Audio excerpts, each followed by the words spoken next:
Hi hello నమస్తే welcome to Aadya TV. అసలు Chandrababu Naidu arrest దగ్గర నుంచి ఈ రోజు వరకు కూడా అసలు ఏం జరుగుతుంది అండ్ లోకేష్ గారి ఇన్నర్ రింగ్ రోడ్డుకి సంబంధించి మాట్లాడిన నేతలు కూడా ఇప్పుడు ఎందుకు సైలెంట్ అయ్యారు? దీన్ని లైట్ తీసుకునే ప్రాసెస్ అంటే పక్కన పెడదాం లోకేష్ గారి కేసుని ప్రస్తుతానికనే డిసైడ్ అయ్యారా? ఏం జరుగుతుంది ఈ కేసులో? ఇవన్నీ కూడా మనం ఈ ఎపిసోడ్లో మాట్లాడదాం. అసలు ఫస్ట్ నుంచి మనం మాట్లాడుకుంటే చంద్రబాబు నాయుడు అరెస్ట్కి సంబంధించి ఏదైతే వాళ్ళు స్కిల్ డెవలప్మెంట్ కేసు అని చెప్పేసి వాళ్ళు పెట్టడం జరిగిందో ఆ రోజు నుంచి మనం చూసుకుంటే దానికి సంబంధించి సరైన ఆధారాలు చూపించలేదు, ఎఫ్ఐఆర్ లేదు. ఇవన్నీ మనకు తెలిసినవే. అక్కడ ఏం జరుగుతుంది అసలు ఆయన్ని జైలుకి పంపించిన దగ్గర నుంచి వాళ్ళు చేసిన ప్రతి మాట మినిస్టర్లు బయటకు వచ్చి స్క్రిప్ట్ చదివింది కూడా మనం విన్నాం. కానీ అసలు ఒకటి అర్థం కావట్లేదు, A37గా చంద్రబాబు నాయుడిని ఈ అంశంలో అరెస్ట్ చేశారు.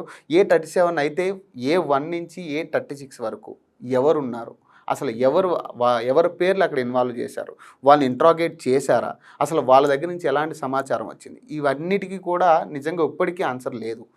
సో ఈ విషయంలో మనం చూసుకుంటే ఖచ్చితంగా ప్రతిపక్ష కుట్రే అనేది నమ్మక తప్పట్లేదు. ఎందుకంటే ఇవన్నీ అంటే ఆధారాలు లేకపోవడం, తర్వాత స్కిల్ డెవలప్మెంట్ మీద అక్కడ డిజైన్ టెక్ వాళ్ళు కావచ్చు, సిమెన్స్ కంపెనీ ఎండీలు కావచ్చు, వీళ్ళందరూ కూడా ఆధారాలతో పాటు వీడియోని రిలీజ్ చేయడం జరిగింది. దాన్ని కూడా కన్సిడర్ చేయలేదని కూడా మనకి క్లియర్గా కనపడుతుంది.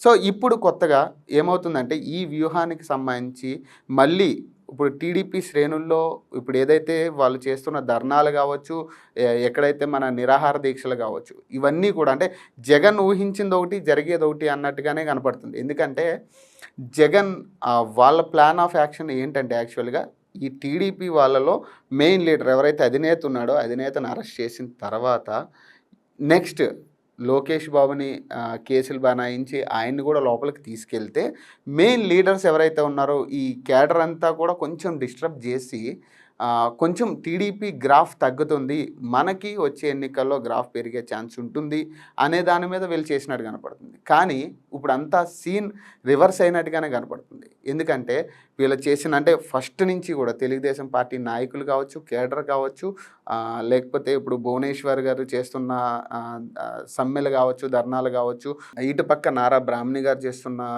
ఇవి కూడా అంటే ఇప్పటిదాకా ఎప్పుడు బయటకు వచ్చి మాట్లాడిన వ్యక్తులు వీళ్ళందరూ. సో వీళ్ళందరూ బయటకు వచ్చి మాట్లాడుతున్నప్పుడు టీడీపీ క్యాడర్కి కొంచెం బలం పుంజుకున్నట్టు అయింది. సో దీని ద్వారా ప్రజల్లో కూడా ఆలోచించాలి అసలు ఏం జరిగింది, అసలు ఇందులో నిజమెంత అబద్ధం ఎంత అనేది ఆలోచించుకునే శక్తి జనాలకు ఉంది. ఖచ్చితంగా ఓటర్కి ఆ శక్తి ఉంది కాబట్టే ఈరోజు టీడీపీ గ్రాఫ్ పెరిగిందనే చెప్పుకోవచ్చు. సానుభూతి వర్కౌట్ అవుతుంది టీడీపీకి అనేది కూడా క్లియర్గా స్పష్టంగా కనపడుతుంది. సో ఇది చూసి కొంతమంది అంటే వైసీపీ నాయకులు ఏదైతే ఊహించారో దానికి అపోజిట్గా జరగడం వల్ల వీళ్ళకి ఇది ఏంటంటే జీర్ణించుకోని విషయం అయింది. ఈ మినిస్టర్లకు కాబట్టి ఎవరైతే బయటకు వచ్చి ఇప్పటిదాకా మాట్లాడారో వీళ్ళకి అది జీర్ణించుకోని విషయం అయింది. ఎందుకంటే గ్రాఫ్ తగ్గింది, కొన్ని చోట్ల టీడీపీకి లేని గ్రాఫ్ పెరిగిందని చెప్పుకోవచ్చు. కొంతమంది మినిస్టర్లు ఇప్పుడు ప్రజెంట్ ఉన్న వైసీపీ మినిస్టర్లుకి నిజంగా పోటాపోటీగా టీడీపీ ఉందని చెప్పుకోవచ్చు. సో ఇలాంటి సమయంలో అసలు ఏం చెయ్యాలని జగన్ని అందరూ కూడా క్వశ్చన్ చేసినట్టుగా అనిపించింది. అసలు ఈ టైంలో అంటే మేము ఓడిపోయే పరిస్థితి వచ్చింది, ఏం చెయ్యాలి, ఈ కేసుని మనం ఏదో అనుకున్నాం ఏదో జరిగిందనే ఒక క్వశ్చన్ మార్క్ అయితే అందులో కనపడుతున్నట్టు అనిపిస్తుంది.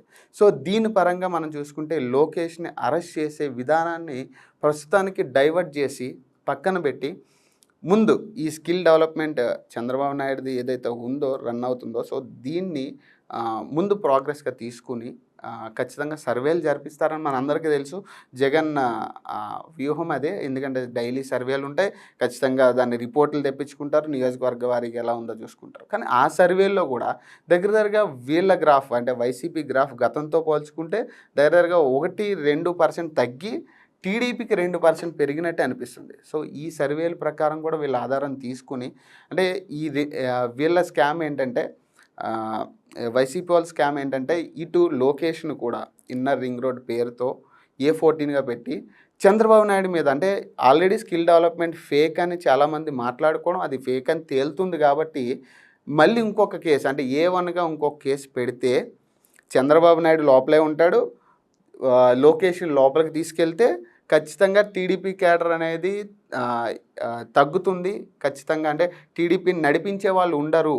ఇదంతా కూడా ఒక ప్లాన్ ప్రకారం జరుగుతుందనేది క్లియర్ కట్‌గా ఓటర్స్‌కి గానీ, నిజంగా చాలామందికి ఇది క్లియర్ కట్‌గా అర్థమవుతుంది.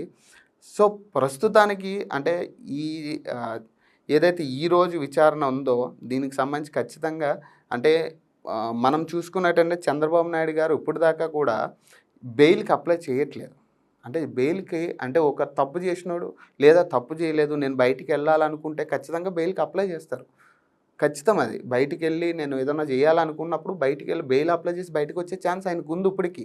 కానీ ఆయన బెయిల్ అప్లై చేయట్లేదంటే అర్థం ఏంటంటే, నా మీద నేను ఎటువంటి తప్పు లేదు అనేది ఆయన చెప్పాలనుకుంటున్నాడు. సో, అది ఆల్రెడీ ఆహ్, ఆల్రెడీ హైకోర్ట్‌లో ప్రూవ్ అయింది. హైకోర్ట్‌లో కూడా అది కొట్టేయడం జరిగింది. ఇప్పుడు సుప్రీం కోర్ట్‌లో ఉంది.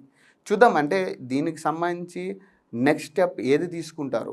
ఎందుకంటే వైసీపీలో ఖచ్చితంగా గూండా రాజకీయాలు జరుగుతున్నాయి. స్క్రిప్ట్ పరంగా అంతా జరుగుతుంది కాబట్టి చూడాలి అంటే నెక్స్ట్ స్టెప్ ఎలా ఉంటుంది? అంటే ప్రస్తుతానికి లోకేష్‌ని ఏదైతే అరెస్ట్ ఉందో ఇది పక్కన పెడతారా? అసలు ఎలా ఉంటుందనేది కూడా మనం వేచి చూడాల్సిన అంశమే. వచ్చే రాజకీయాలు మాత్రం ఒకటి మాత్రం చెప్పగలం. వచ్చే రాజకీయాలు మాత్రం ఖచ్చితంగా గతంలా ఉండదు.